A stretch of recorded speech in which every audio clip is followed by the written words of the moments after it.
नागिन बहू। सास बहू का रिश्ता वैसे ही खींचातानी का होता है, लेकिन क्या हो जब ये तनाव पिछले जन्म से शुरू हो। इस औरत ने पिछले जन्म में मेरी माँ नागिन रूपमती को डंडे से मारा था। इस जन्म में इसकी बहू बनकर मैं उसका बदला लूंगी। बहू खड़ी होकर सास को घूर घूर कर बदला लेने का प्लान बना रही थी कि सास, हाय रे बहू, खड़ी खड़ी थक गई होगी, बैठ जाया कर, पैर में दर्द हो जाएगा। माँ जी, बड़ों के सामने बैठना मेरे संस्कारों में नहीं है। अरे बहू, कैसी बात कर रही है, बेटी है तू हमारी, बैठ जा। बहू बैठ जाती है। सास उसे चाय देती है। ये ले, मेरे हाथ की स्पेशल चाय। किस्मत हो तो भाभी जैसी, जो बैठे बैठे चाय मिल रही है, वो भी सास के हाथ की। हाँ हाँ, तुझे क्यों जलन हो रही है? अरे खुद तो चली जाएगी ससुराल। मेरा बुढ़ापा तो मेरी बहू के साथ ही है ना। बहू सास की बात सुनकर थोड़ा मुस्कुराती है, लेकिन अगले ही पल मन में सोचती है, नहीं नहीं नैना, तुझे बदलना नहीं है, ये सब इस औरत की चाल है, मुझे इससे बदला लेना है। बहू अब शाम को सास के साथ पार्क में जाती है। वो टहल रही होती है कि उसकी एक सहेली मिल जाती है। अरे वाह, क्या बात है, सास बहू घूम रही हैं। लेकिन जरा बचकर, वो क्या है ना, एक जानलेवा बीमारी फैली हुई है ना। हाँ हाँ, जानते हैं, तभी तो पूरी सतर्कता के साथ घूम रहे हैं। चलो घर भी जाना है, खाना बनाना है। अरे तो बहू को क्यों उठा कर ले आई? मैं तो कहती नहीं कभी के साथ चल, घर जाकर खाना भी तो बनाना होता है। अरे कैसी बात कर रही हो, मेरी बहू सारा दिन घर के अंदर रहती है, बेटा भी रात में आता है। ये तो घर में रह रहकर पागल हो जाएगी, और फिर मैं घूमूं और इसे घर में कैद करके रखूं। ये कहाँ का न्याय है। अच्छा, एक काम याद आ गया है, फिर मिलते हैं। वो वहाँ से बहाना बनाकर चली जाती है। बहू घर आती है और रात को जब सब सो जाते हैं तो वो एक नागिन का रूप धारण कर लेती है।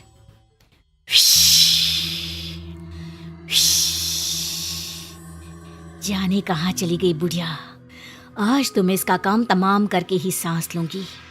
मेरी माँ के साथ जो इसने किया, वही मैं इसके साथ करूंगी।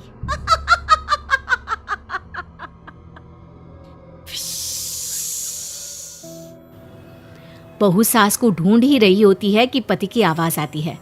नैना, पानी लेने गई हो तो मेरे लिए आइसक्रीम ले आना फ्रीजर से, बहुत मन कर रहा है खाने का, और जरा जल्दी आना। नैना तुरंत बहू का रूप ले लेती है। अरे ये कैसे उठ गए, ये तो गहरी नींद में सो रहे थे, और इतनी रात में आइसक्रीम, मतलब अभी 1 घंटा और नहीं सोएंगे, तब तक तो मुझे ही नींद आ जाएगी। अरे कहाँ हो यार, अरे ये फिस फिस सी आवाज क्या आ रही है, देखो तो कोई चूहा है क्या? बहू खुद की तुलना चूहे से सुनकर गुस्सा हो जाती है। वो आइसक्रीम लेकर कमरे में आती है। क्या कहा? फुस फुस चूहा करता है, वो चीची चीची करता है, समझे? और फिस फिस करती है नागिन, इच्छाधारी नागिन। अरे यार क्यों डरा रही हो, आज के जमाने में इच्छाधारी नागिन वागिन कुछ नहीं होती, वो तो सिर्फ फिल्मों में होती है, श्रीदेवी वाली फिल्मों में। पत्नी अगले ही पल श्रीदेवी का रूप धर लेती है। पति देखता ही रह जाता है, लेकिन फिर वो नैना बन जाती है। नैना, श्रीदेवी आई थी। क्या कह रहे थे तुम? इच्छाधारी नागिन वागिन कुछ नहीं होता। मतलब तुम नागिन हो? माँ बचाओ। नैना डर जाती है और तुरंत पति को बेहोश कर पुरानी बातें भुलाने वाला जादू कर देती है। अगले रोज, अरे यार ये सर दर्द हो रहा है, लग रहा है जैसे किसी ने जोर का हथौड़ा मार दिया हो। अच्छा तो बेटा थोड़ी देर और सो ले, रहने दे, आज दफ्तर मत जा, घर पर ही रुक जा। वैसे भी दोपहर में श्रीदेवी की नागिन फिल्म आने वाली है, सारा परिवार साथ बैठकर देखेंगे। पति को मानो कुछ याद आने लगता है।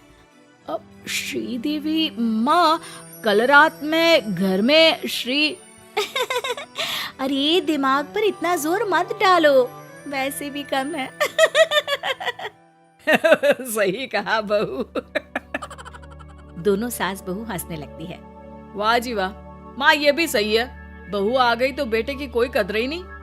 ठीक है नैना, वैसे मैं तुम्हारे लिए ये हीरो का सेट लाया था, पर अब नहीं दूंगा। नैना सेट देखकर खुश हो जाती है। दे दो ना प्लीज, सॉरी बस। अरे चल दे दे मेरी बहू को सेट, वैसे भी ये मैंने बहू के लिए ही बनवाया था। सास बेटी से लेकर बहू को दे देती है।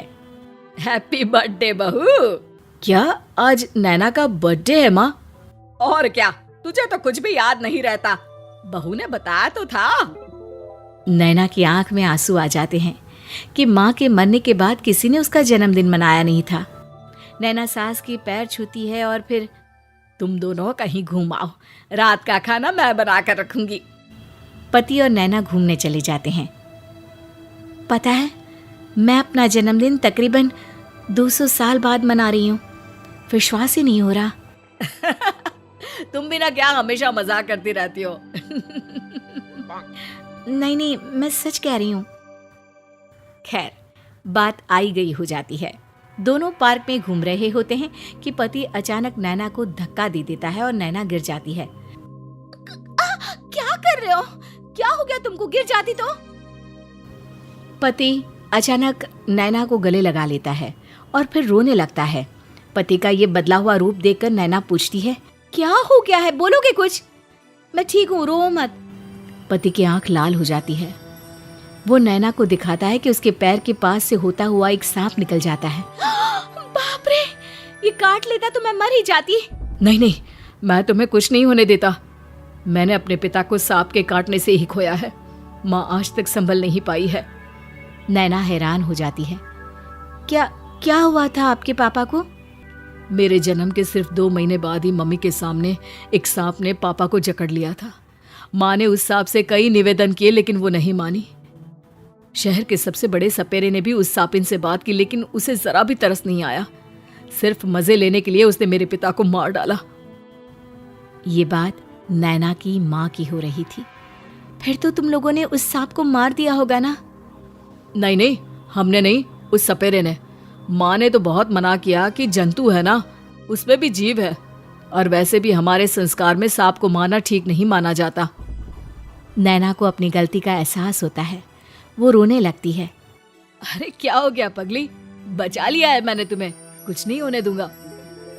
सही कहा, मुझे बचा लिया तुमने इतने अच्छे परिवार को खोने से।